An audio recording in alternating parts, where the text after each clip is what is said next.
सिद्धक्रिया बाबाजी नमः।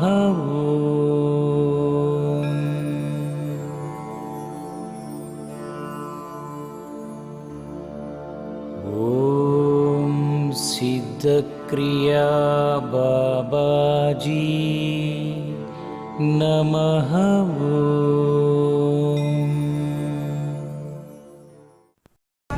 ఎంతసేపు నామం దీంట్లోనే ఉంటే పై స్థాయికి వెళ్ళేది ఎప్పుడు ధ్యానంలోకి దాంట్లోకి పోతూ ఉండాలి అనుకుంటారు. కానీ నాకు నామంలో రాయడంలో ఉన్న తృప్తి మిగిలిన దాంట్లో ఉండదు. కాబట్టి తర్వాత స్టేజ్కి వెళ్ళాలంటే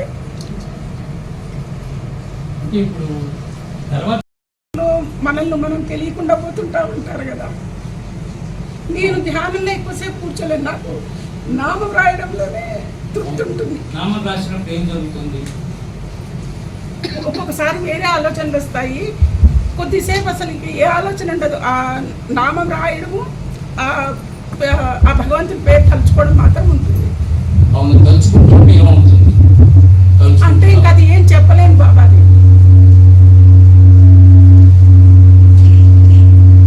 అది రాయకపోతే నా మనస్సు చాలా కలత పడుతూ ఉంటుంది. రాస్తుంటే చాలా ఆనందంగా ఉంటుంది. ఎంత ఎక్కువగా రాస్తే ఆ రోజు అంత సంతోషంగా ఉంటుంది.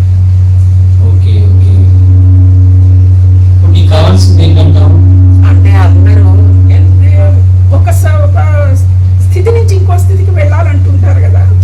అందరూ ధ్యానాన్ని గురించి దాని గురించి ఎక్కువ చెప్తుంటారు. సరే, నాకు అర్థమైంది.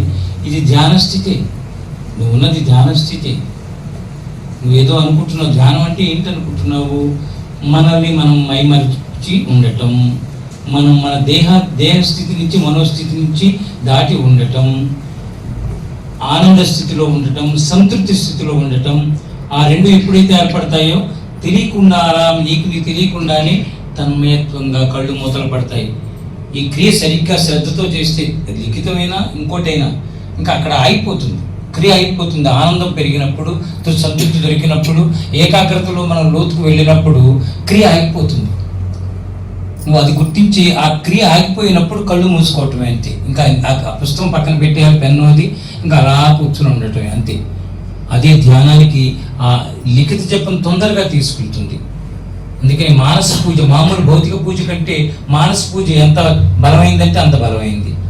అలాగే ఈ మామూలు జపం కంటే రాస్తున్నప్పుడు 2-3 స్థితులు మనకు దొరుకుతాయి లిఖిత జపంలో. ఒకటి, ఆ అక్షరాన్ని గుర్తిస్తూ రాస్తాం, అక్కడ ఒక క్రియ జరుగుతోంది అంటే ఇంకా పక్కకి బుద్ధి అక్కడ ఉంటుంది, మనసుని రానియదు అక్కడ. రెండోది, అది ఆ నామం యొక్క దేవతని మనం భావం చేస్తూ కనుక రాస్తూ ఉంటే అదే ధ్యానం. ధ్యానం అంటే మరొకటి లేదు.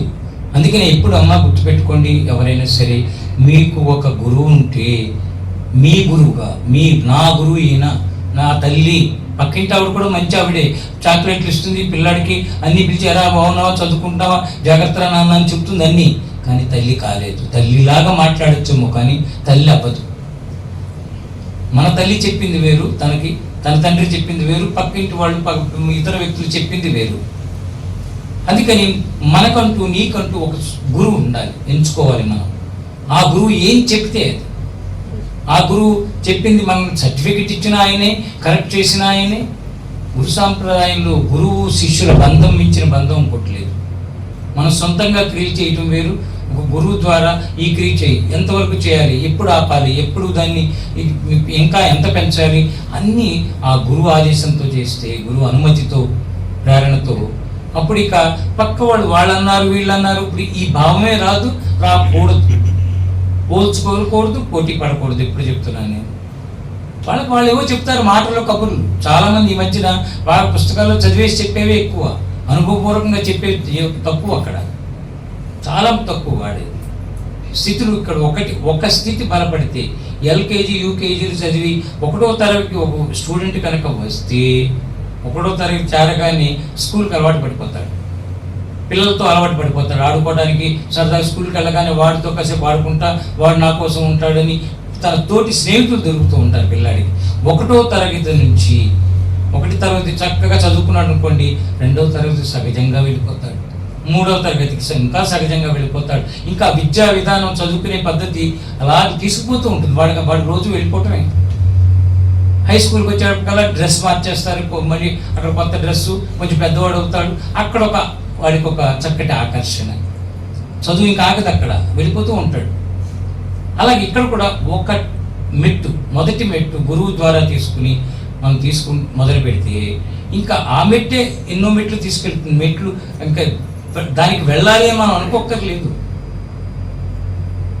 మెట్లన్నీ సహజంగా మారిపోతూ ఉంటాము. అది ఎవరు? గురువుని పట్టుకున్న వాళ్ళు.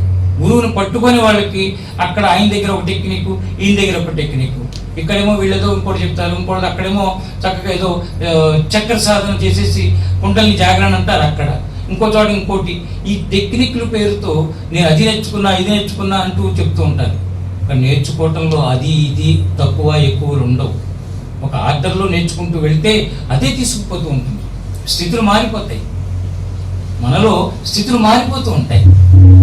ఎప్పుడు ఒక గురువుని పట్టుకుని ఆయన ఏం చెప్తే అది, ఒక అనుభవజ్ఞాని సద్గురువుని కనుక మనం ఆశ్రయిస్తే ఆయనే మన చేత చదవాలా.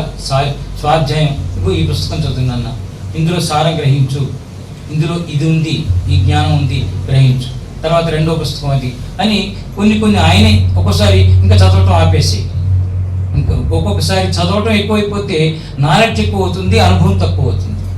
తెలుసు అనే స్థితి ఎక్కువైపోతుంది మైండ్ లెవెల్లో. ఇక్కడ అనుభవం తక్కువ అవటం వల్ల లోపల భయం వస్తూనే ఉంటుంది. బయట వాళ్ళకేమో చక్కగా లాజికల్గా మనం వర్ణిస్తూ ఉంటారు, కొంతమంది చాలా చక్కగా వర్ణిస్తూ ఉంటారు ఈ సాధన గురించి, దేవుడి గురించి. దేవుడు అంటే ఇది అది అంటూ అవన్నీ విన్నవి చదివినవి తప్పితే దేవుణ్ణి అతను అనుభవంగా ఒకనైనా గుర్తించాడా, అనుభూతించాడా, దగ్గరయ్యాడా, అది ఉంటే కనుక ఈ వివరాలు ఉండవు, అనుభూతి పరంగానే చెప్తాడు. కాబట్టి నువ్వు పక్క వాళ్ళని వెనకమ్మా ఇప్పుడు కూడా వినాలదలుచుకుంటే, ఎవరైనా నీకంట ఉత్తమ స్థితిలో పెద్దవాళ్ళు ఉంటే ఒకరి దగ్గర నుంచి మనం ఆ గైడెన్స్ తీసుకోవాలి, సిస్టమ్ తీసుకోవాలి, లేకపోతే ఇబ్బంది. అందుకని ఇప్పుడు నువ్వు లిఖిత జపం చేస్తున్నావు, జన్మంతా రాత్రి చెప్పైనా ఆ విగ్రహం తోమితే ఆ ఇతర ముద్దలా అయిపోయింది. ఆ మంచి విగ్రహం అది ఉన్నప్పుడు చక్కగా ముక్కు, కాళ్ళు, ఆయుధాలు అన్నీ ఉండే ఉంటాయి అమ్మవారికి, లలితమ్మవారి విగ్రహం. మరి 60-70 ఏళ్ల క్రితం నుంచి వాళ్ళ ఇంట్లో అందరూ తోముతూ, వాళ్ళ అత్తగారి దగ్గర నుంచి అక్కడి నుంచి తోముతూ వచ్చారు. తర్వాత దానికే పూజ చేశారు. దానివల్ల ఏమైపోయింది? రూపాతీతమైంది. మెటల్ అది ఒక మామూలు పదార్థమే, కానీ భావనలో మా అత్తయ్య ఇచ్చారు లలిత అమ్మవారిట, అంతే, ఇంకా టాయే అది. ఆ భావంతో చేసుకుంటూ ఉన్నారు, నిజానికి అక్కడ రూపం లేదు. కాబట్టి రూపానికి ఎంతవరకు రూపంతో పట్టుకోవాలి, రూపం భౌతికంగా క్రియలు ఎంతవరకు చేయాలో అంతవరకు చేసి వదిలేయాలి. నువ్వు రాస్తూ కొంతకాలం అయితే ఒక రకమైన ఏకాగ్రత వచ్చింది, కన్నీళ్ళు వస్తాయి. అక్కడ రాస్తుంటే ఆ తన్మయత్వంలో ఇందాక తను చెప్పినట్టు ఏ క్రియ మీరు డీప్కి వెళ్ళి చేసిన ఆధ్యాత్మిక సాధనలో ఏ క్రియ ఏదైనా సరే లోతుకు వెళ్ళారా ద్రవీకరణ జరగాలి. అందరూ చేరేది ఆ పాయింట్కి. సో ఇది కూడా అక్కడ తీసుకెళ్తుంది తన్మయత్వానికి. అక్కడ ఆపేయాలి, అక్కడ క్రియ. ఇంకా క్రియలు చేయకూడదు, ఆ తర్వాత క్రియలు పెట్టుకోకూడదు, చాలు. ఇంకా అక్కడి నుంచి ఆ అనుభూతిని పట్టుకోవాలి. రావట్లేదు అనుభూతి, మళ్ళీ కొంచెం రాయటం, 1 పేజీ 2 పేజీలు రాగానే వచ్చేస్తుంది మళ్ళీ అనుభూతి, ఇది ఆపేసేది. దానికి ఇది ఒక మార్గంగా తీసుకోవాలి, కానీ ఇదొక్కటే మార్గం, దీని ద్వారా మాత్రమే దొరుకుతాడు భగవంతుడు ఆనందం అనుకోవటానికి లేదు. అందుకని క్రియల ద్వారా నిష్క్రియ. ముందు ఆలోచనలు క్రియేట్ చేసుకున్నాం. ఇక్కడ హాల్ ఉందన్నారు, వెతుకున్నాం, పైకి వచ్చాం, అంతా ఆలోచించాం, మైండ్తో గ్రహించాం ఇదంతా. పైకి వచ్చి కూర్చున్నాక ఇంకా మైండ్ వాడక్కర్లా. ఇక్కడ వినటం, దాన్ని లోపలికి తీసుకోవటమే. మైండ్ ద్వారా ఇక్కడ ఆలోచించి చేసేది లేదు, అవగాహన ద్వారా మనం ఇప్పుడు కూర్చున్నాం ఇక్కడ. అలాగే మనం ఆ ఫ్రీక్వెన్సీస్ దాటిపోతూ ఉండాలి, క్రియలు దాటుతూ ఉండాలి, అలా చేయాలి. Thank you. హ్యాపీ. ఇంకెవరైనా ఇంకేమన్నా?